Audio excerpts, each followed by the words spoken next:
Manchmal, wenn man etwas ändern will oder etwas noch besser machen will, dann lohnt es sich, dorthin zu schauen, wo das eben zum Teil schon so gemacht wird. Also man holt sich ja quasi Inspirationen bei Vorbildern. Wir machen das heute mit Finnland. Finnland hat eine breite Strategie zur Dekarbonisierung. Das Land hat ambitionierte Ziele und eigentlich auch eine geschickte Strategie.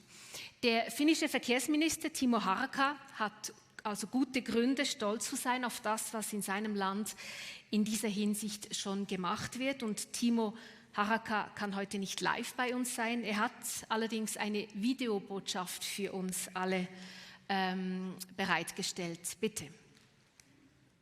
Minister, colleagues, dear friends.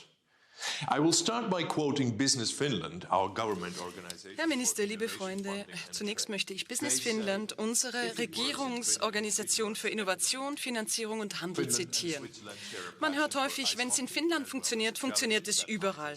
Finnland und die Schweiz teilen die Leidenschaft für Eishockey und die Herausforderung, dass Eis und Schnee für die Mobilität darstellen. Wir teilen auch die Leidenschaft für Innovation und Technologie und hochwertige Lösungen, genauso wie eine Begeisterung für eine fruchtbare Zusammenarbeit rund um die Frage der Mobilität herum. Ich freue mich sehr, hier sprechen zu dürfen. Wir alle haben der Konferenz in Glasgow aufmerksam gefolgt und wir können die Tatsache nicht ignorieren, dass der Verkehr ein wichtiger Faktor für den Klimawandel ist. Wir brauchen eine Reihe von verschiedenen Lösungen und wir müssen noch weitere entwickeln. Das Ziel der finnischen Verkehrspolitik besteht darin, den Informations-, Waren- und Personenverkehr zu fördern und dafür zu sorgen, dass das tägliche Leben der Menschen und Personenverkehr reibungslos abläuft. Wir sind der Meinung, dass der Verkehr auf Dienstleistungen beruhen muss und in der Zukunft weiterhin zuverlässig und kundenorientiert sein muss, um diese Ziele in Zukunft zu erreichen. Verkehrsdienstleistungen werden zunehmend automatisiert werden. Und das kann die Sicherheit, Effizienz und Nachhaltigkeit des Verkehrs erheblich verbessern. Der Verkehr ist einer der ersten Sektoren, in dem eine effiziente Nutzung von Daten schnell zu konkreten Ergebnissen führen kann. Mit Hilfe der Gesetzgebung verbessern wir auch den Zugang zu Daten und schaffen ein günstiges Umfeld für datengesteuertes Unternehmen. Sehr geehrte Gäste, die Elektromobilität, die Automatisierung und das Wachstum von Dienstleistungen und Digitalisierung betreffen alle in der Verkehrsbranche.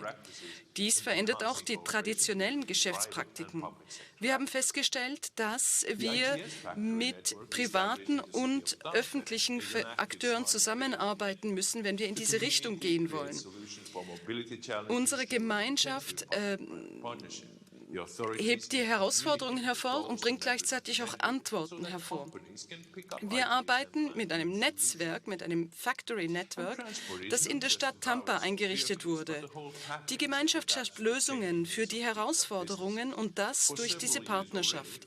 Während mehreren Jahren hat bereits Finnland die Mobilität als Dienstleistungen im Massenverkehr die technologische Entwicklungen mit menschenzentrierten Dienstleistungen verbindet. Kurz gesagt, ein Massenservice kombiniert verschiedene Verkehrsstränge zu einer nahtlosen Reisekette mit einem einzigen Ticket. Für den Kunden bedeutet das Zugänglichkeit und einfache Mobilität. Unserer Ansicht nach kann der Massentransport eine Alternative zum privaten Fahrzeugbesitz darstellen. Eine Alternative, die ebenso bequem und sicherlich nachhaltig sein kann. Die wichtigsten Elemente des Maskenkonzepts ist natürlich der Benutzer, denn die Berücksichtigung der Bedürfnisse steht absolut im Herzen. Ich denke, es ist wichtig, dass die Mobilitätsdienste den Nutzen des täglichen Lebens erleichtern und unabhängig von ihren körperlichen Fähigkeiten und Wohnort. Der finnische Ansatz braucht ein offenes Ökosystem und den Fokus auf Win-Win-Lösungen. Ich habe guten Grund, unser Projekt im Zusammenhang mit dieser Konferenz zu erwähnen. Mars ist ein aktuelles Beispiel für die Zusammenarbeit zwischen Finnland und der Schweiz. Als Anfang dieses Jahres ein Dienst des finnischen Unternehmens Mars Global in der Schweiz eingeführt wurde, galt der öffentliche Verkehr in der Schweiz als einer der besten der Welt. Mit WIN kann nun die Nutzung von Mobilitätsdiensten noch bequemer und nachhaltiger gestaltet werden. Ein weiteres Beispiel für diese Plattformen und Lösungen ist die Ladeplattform in Europa Virata, tätig bereits in über 30 Ländern. Auch hier in der Schweiz ist es unser erster Partner. Diese digitale Plattform verbindet alle wichtigen Akteure im Ökosystem und bietet Dienstleistungen in der gesamten Wertschöpfungskette an. Es freut mich zu sehen, dass Mars in der Schweiz auf dem Vormarsch ist. Ich bin gespannt auf die Entwicklung des Konzepts und hoffe auf neue Möglichkeiten der Zusammenarbeit. Eine Stadt kann in vielerlei Hinsicht als Impulsgeber funktionieren. Die Erneuerung und Modernisierung von Städten ist eine Möglichkeit, innovative Lösungen zu fördern. Ein Beispiel ist unsere Hauptstadt Helsinki, welche als Pionier der intelligenten Mobilität mit einem agilen Ansatz für Experimente dient. Ob es um intelligente, automatisierten Verkehr, 5G oder offene Daten geht, die Erfolgsbilanz der Stadt kann sich mit den Besten in der Welt messen. Helsinki ist also ein gutes Testfeld. Die Stadt ist groß genug, um Innovation zu entwickeln und zu testen, dennoch ist es klein genug, um Lösungen in die Praxis umzusetzen, und die Einwohner sind oft bereit, sich an der Gestaltung dieser Dienste zu beteiligen. Das Casada Mobility Lab ist in Helsinki, sein Testfeld für intelligente Mobilität. Das Labor hilft Unternehmen und Forschern, neue Lösungen in einer realen städtischen Umgebung zu testen und bietet Unterstützung für Genehmigung und Installation. Es stellt auch intelligente Infrastrukturen und Technologien auf der Straße zur Verfügung, da es in unmittelbarer Nachbarschaft anderer Städte liegt und sich das Ziel gesetzt hat, bis 2030 kohlenstoffneutral zu sein. Die Stadt hat sich als bereit erklärt, ihre emissionsarme Mobilität zu verbessern und eine gute Stadt für Radfahrer zu werden. Und ich freue mich besonders darüber, dass die 17 Ziele der nachhaltigen Entwicklung bis 2025 eine Rolle übernommen hat und dass die Stadt die 3. grüne Hauptstadt Europas in diesem Jahr wird. Ich freue mich sehr, dass der Bürgermeister von LA dieses Thema aufgreift und heute an dieser Konferenz teilnimmt. Ich habe mit dem Bürgermeister von Bern gesprochen und freue mich jetzt mit einem wichtigen und sogar ikonischen Thema meinen Vortrag zu beenden. Die Straßenbahn, das Tram. Die Stadt Tampere hat kürzlich ihr eigenes Straßenbahnnetz eingeführt und hat dafür den Siegeszug des 21. Jahrhunderts in hervorragender Weise hervorgesetzt. Das neue Tram ist das Rückgrat des öffentlichen Verkehrssystems in Tampa. Und was rund um die Straßenbahn und die Straßenbahnlinien passiert, ist noch interessanter. Es entstehen Informations- und Zahlungssysteme, Dienstleistungen oder Straßenbahnstellen in den meisten Services. Das langfristige Ziel besteht darin, einem System näher zu kommen, wie es in der Schweiz schon geht.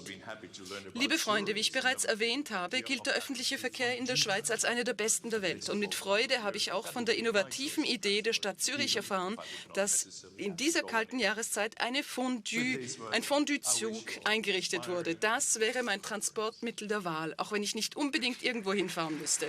Mit diesen Worten wünsche ich Ihnen eine inspirierende und fruchtbare Konferenz. Willkommen zurück. Danke, dass Sie so spontan sind und sich jetzt auch hier eingefunden haben. Ein altes finnisches Sprichwort sagt, man soll die Feste feiern, wie sie fallen, oder die Gelegenheit beim Schopf packen. Das haben wir gemacht.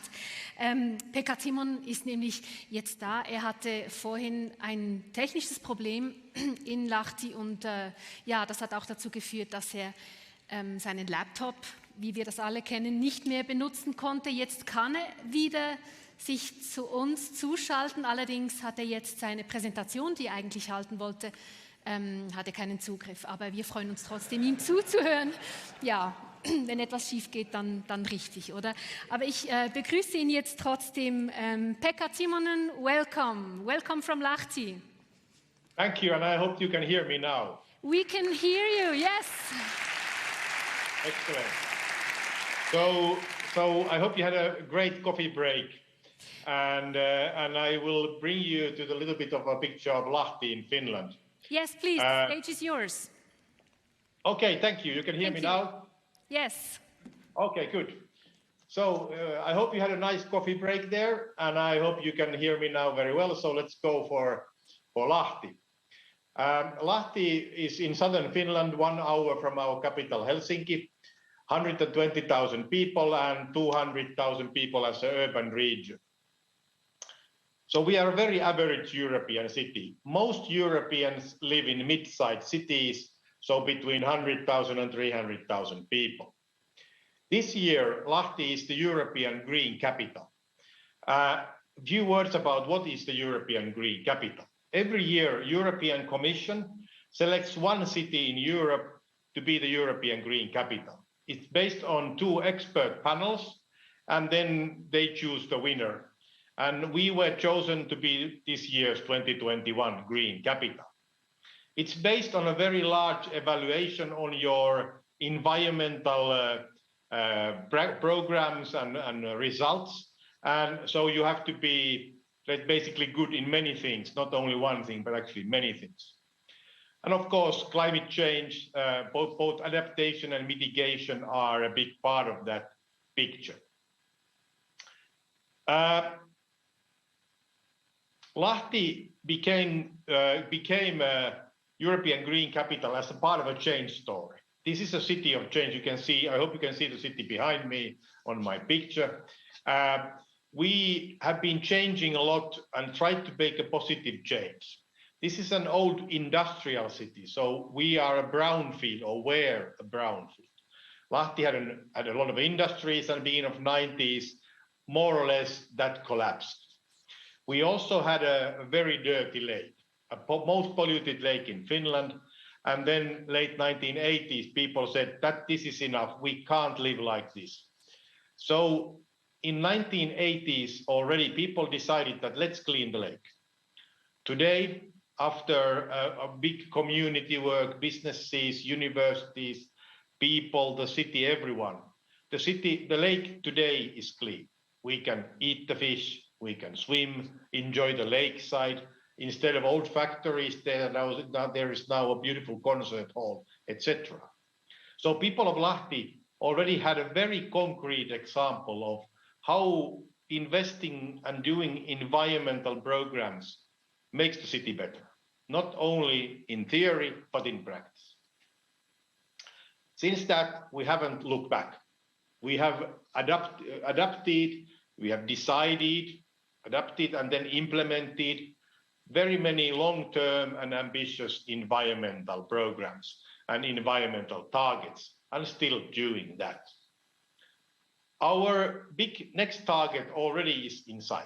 So now, being the European Green Capital, we already have announced that by 2025, we will be a carbon neutral city. That's almost tomorrow, dear friends. So by 2025, Lahti becomes carbon neutral. And we are already long on that track. Today, we have cut our emissions by 70%. We still have work to do, but already done a lot.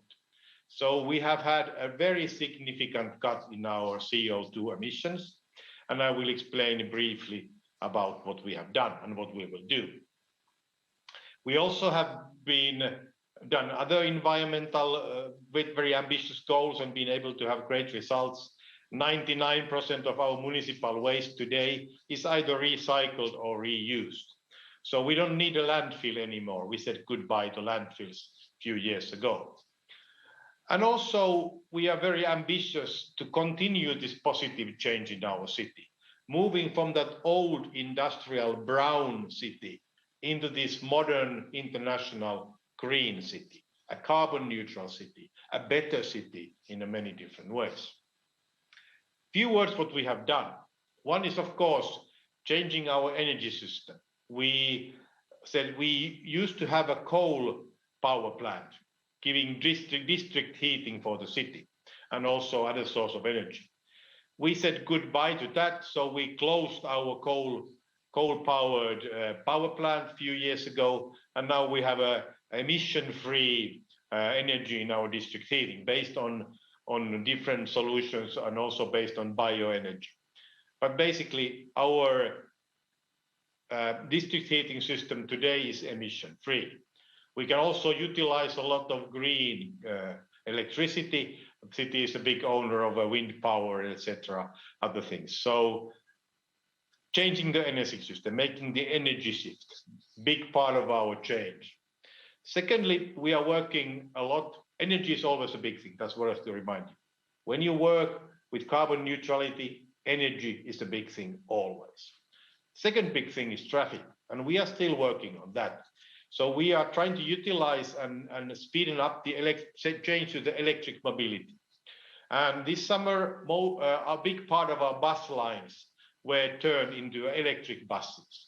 So now, today, the share of the electric public transportation in our public transportation system is the biggest in Finland. And by the way, what changed in last one and a half years?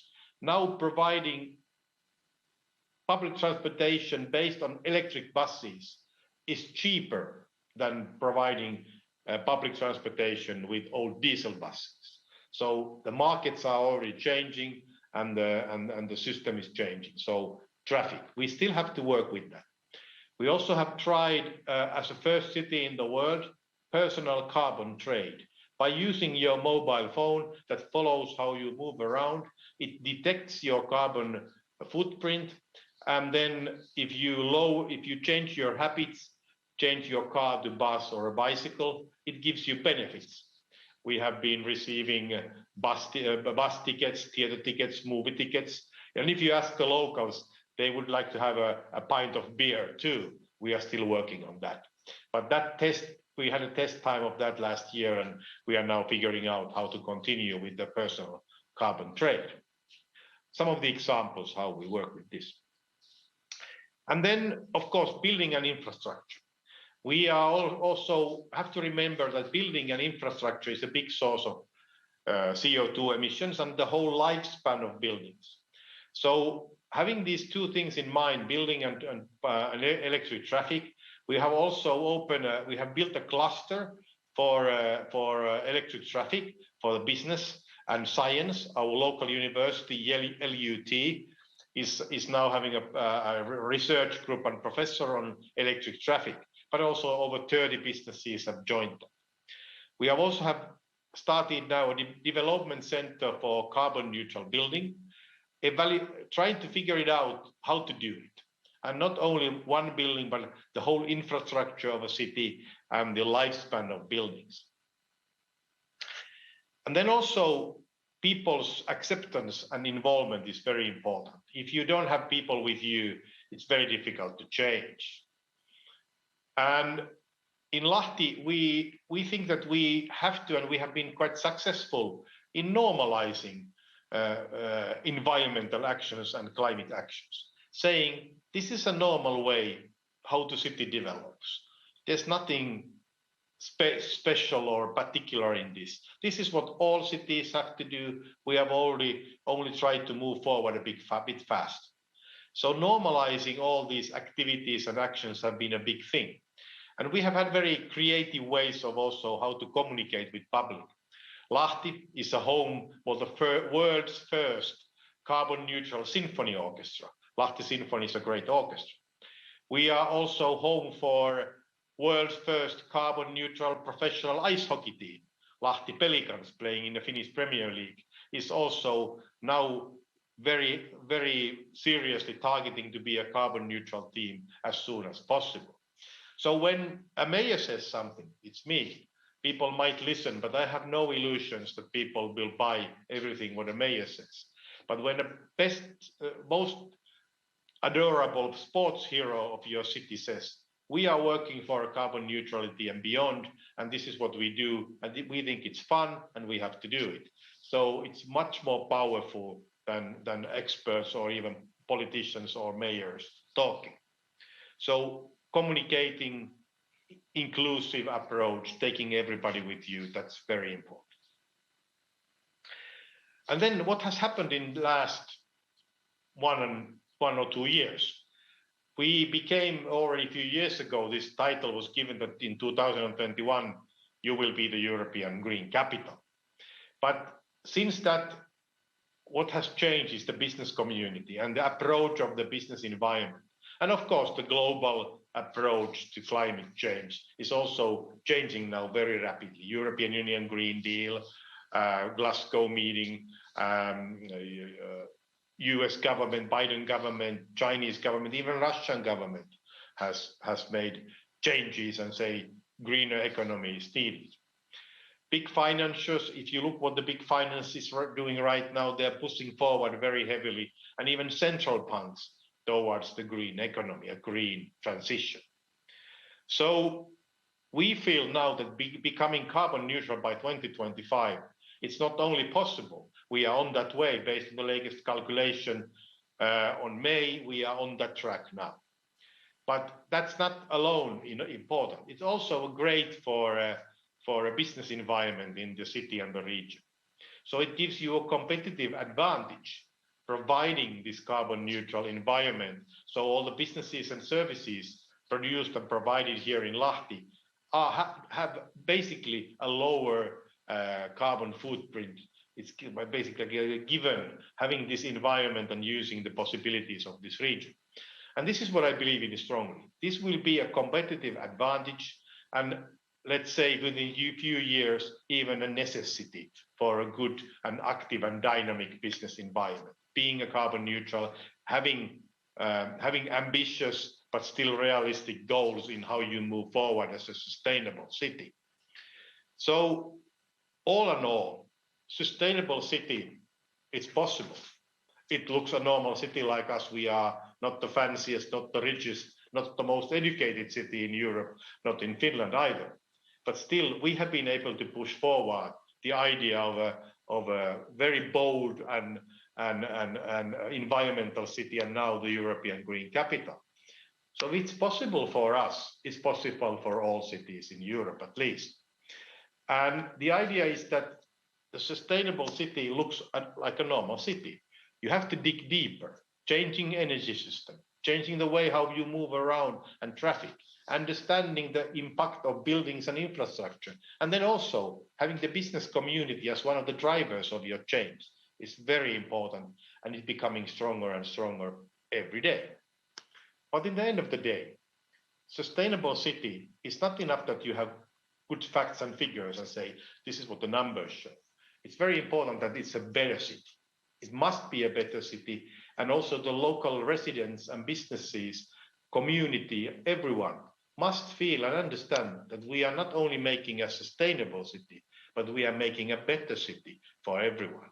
So this is the way how the whole community can work together and have different views and have different opinions and even different standpoints. But they can all at least accept the push towards a greener, a more sustainable city, what we have been doing for 30 years already now, and now pushing us forward to be the carbon neutral city, one of the first ones anywhere, already by 2025. And that's, as I already said, that's, dear friends, that's almost tomorrow. So it's not the distant future, it's already almost now. And we Lahti are very committed to move forward and also enlarge our approach in the question of environmental goals and fighting against climate change, and also adapting in some parts to that. So, dear friends in Switzerland, that's my message from and my story from Lahti in southern Finland. And as you know, we are all very famous for winter sports. So also the locals, it's very easy to understand that fighting against climate change is also saving our winters, and we can continue hosting World Cup in Nordic ski in the future too every year, because we have to do something to save the winters. And finally, please go to our website in English, greenlahti.fi, to find more information, videos and other material about the story of Lahti and the story of Lahti as the European Green Capital. Thank you for listening, and I hope that now my message and my sound was perfect there in Switzerland. Yeah.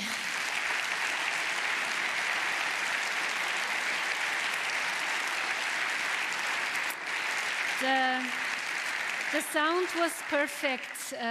Thank you very much, Pekka, Timonen, for the interesting insights on how we are managing making Lahti a decarbonized city. We have some questions from the audience for you, if you mind. How did you get the acceptance of the public for the changes, for example, for the personal emission trade? How do you how did you get the acceptance from the public? I think there were two things that actually helped us in the big picture. One was the story of the lake. It says that environmental actions makes the city better in a concrete way. So people have a concrete example that when we work together, when there is action, good things happen. The second thing was also the very broad understanding that the city has to change. We were lost our old industries, we have lost our jobs and other things. So people are, not everyone, but a big part of the people are willing to move forward, to touch on something new.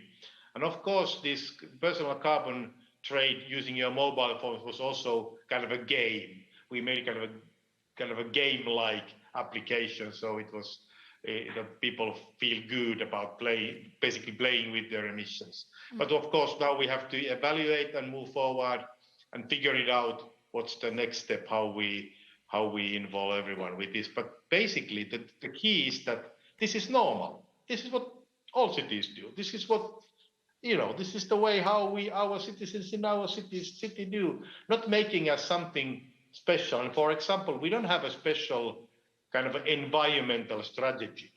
The city has one strategy, and it's called Bold Environmental City, covering all the aspects of the city development. Thank you. We also have a very concrete question on your public transport. How does the heating system in your e-buses work, by fuel or electricity, and what temperatures do they reach inside? I don't have technical details, but today it's -7. It's basically the first really kind of a cold day in Lahti this winter. I can see from my mayor's room that buses are up and running. So at least they are moving and people seem to be happy and not too cold. But they use electricity for everything. They're fully electric. So that's how it works.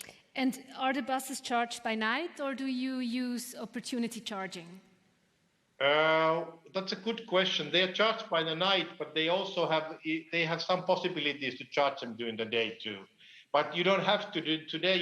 The technology has developed so much that you don't have to charge them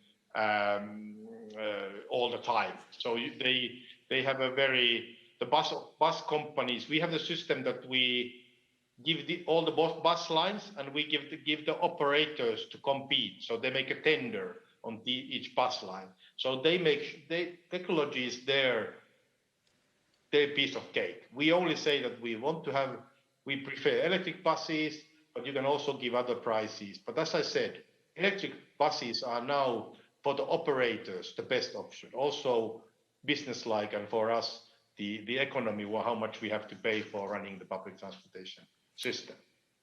The last question, I wonder if you could give an advice to Switzerland. Sometimes the issue or the things that we have to do are so big and so various that sometimes you just don't know where to start. So if you could give just one advice, where can we start or where can we continue? What would be your advice? I would say I'm very difficult to advise. You're very good in many things in Switzerland and a very, very developed society. But I think the key thing is to just start doing. Don't think about the size of the problem or the size of the things you have to do. Just start doing. Do small things, do experiments, do something, move forward. Because only by doing you get results. And also doing small things is important, but just doing is important. That's what I would like to say. That's what we have proved in Lahti. We say we are a city of doers, and having a background of an industrial city with the kind of a blue-collar city, people really accept that this is about doing, not so much about talking. And so my message is that everybody, all cities can do a lot. And you can choose what you do, but start doing now. Thank you very much. Pekka Timonen, directly from Lahti. Thank you. Thank you.